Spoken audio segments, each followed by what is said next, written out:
So here we are. The deck is finally complete, 90%, I guess. I still have to stay in this, but I won't be able to do it before winter, so I'll let this be for now. But otherwise, we got it all cleaned and repaired, and we stained this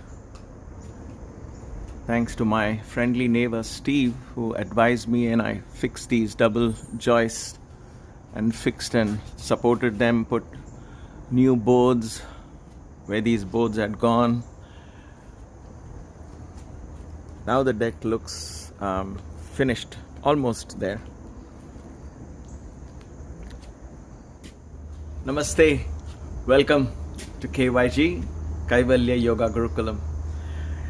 The Navaratri continues, and the divine vibrations in which we are in the midst of our spiritual practice continues as well.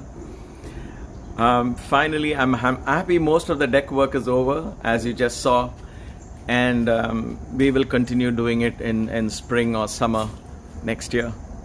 The weather is beautiful today. It's kind of very, very mild drizzle at this point, so I'm going to let it be as I finish this short vlogging. I've started doing these, just got an inspiration for Navaratri, and I hope to continue just short videos every day. We'll see how that goes. We'll see. So we were talking of overcoming the tamas, or the sloth, and the slowness in our bodies, right? The first 3 days of Navaratri is dedicated to that. Once we discover something, then knowing is something, and then acting upon it is entirely different. And therefore the sadhana, or the practice, should lead us to ideally take some steps to try and see if we can overcome some of these. Either it's addiction that I want to take up, or either it is some kind of laziness that I want to tackle, or is it some kind of lack of clarity in my thinking, rather. It's the inability to learn a new language. So all of these are signs of tamas, and therefore the Kali energy supports us. So think of bringing some kind of, what I call it, the physical discipline, which is why for me the path of yoga and exercise is really, really key. People have asked me, and continue to ask me, even yesterday they asked, how and why is exercise, how can that be spiritual? Because it keeps your mind physically focused on a body and this and that.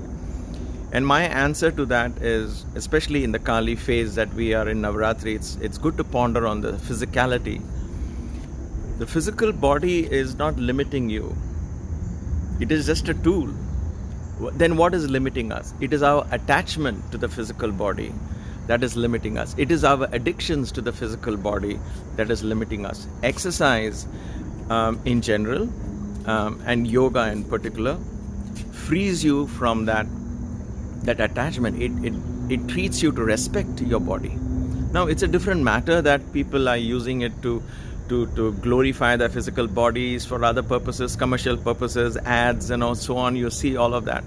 So that's one side of the picture. That's people misusing, I guess. It sounds judgmental, but that's how I see it, and I have to be honest. It's perhaps, let's continue using that term, misusing the role that this body provides. To me, the body is a temple. It's a sanctuary that houses the consciousness, gives us a chance to experience the highest bliss. It is said in Vedanta that even the devas, the angels, the divine beings, evolved beings, desire to be born again in a human body to experience that high states of consciousness. So please don't put aside the idea of experience to something after life. After life, you don't have a body to experience. And for those of you who have a body, think of us, and all of us do, right? And so think of how I can use this body, how I can shape this body, how I can sculpt this body, how I can discipline this body, so that it begins to release the latent energies. Prana begins to flow in the body. So the Kali energy, the Durga energy, the first 3 days of Tamas helps us focus on this physical part of it. It helps us overcome a lot of depression. It helps us overcome a lot of low self-esteem that we have, the shyness and all of that, which disguises itself in the form of being humble, having humility, staying away from crowds, and getting into this judgmental pattern and all of that. So it helps us to break free from that. Ponder over that. And each one of us have to decide what kind of physical discipline can I bring into my life. So fasting is one way, one wonderful way, and I'm also going to do a little more on just the medical side of all of that, the effect and the wonderful benefits that fasting provides. But whatever the reason may be for fasting, whether it's religious, whether it's spiritual, or whether it's for simply medical reasons, fasting is still fasting. Especially in Navaratri, there are no really strict rules about fasting, but you could fast from certain foods that you're addicted to. Like, for example, you could give up a lot of sugar and sugar related items. This is not the time to feast. I know people make delicious prasad and offer, but that, like I always say, the prasad is for us. And so we fool ourselves sometimes thinking we are doing something spiritual, but actually we end up being, sorry, let me get this camera back.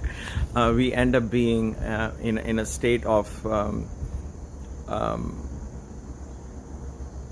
continue being in the state of addiction. So let us hope Navaratri helps us bring in some form of physical discipline, whatever that is, like I say, and begin to incorporate that into your everyday life. And thus you will find Navaratri really a great blessing. So let us continue on this path of inspiration, of blessedness, and know that you are not the only one. There are millions and millions of great souls working in this path towards self-realization. It's not a race, it's not a competition, but it's a joy to know that we are all born for this purpose. May the Divine Devi continue to guide us from within, and may we enter her dimension of love, oneness, and eternal peace. Stay blessed. Thank you for watching. Namaste.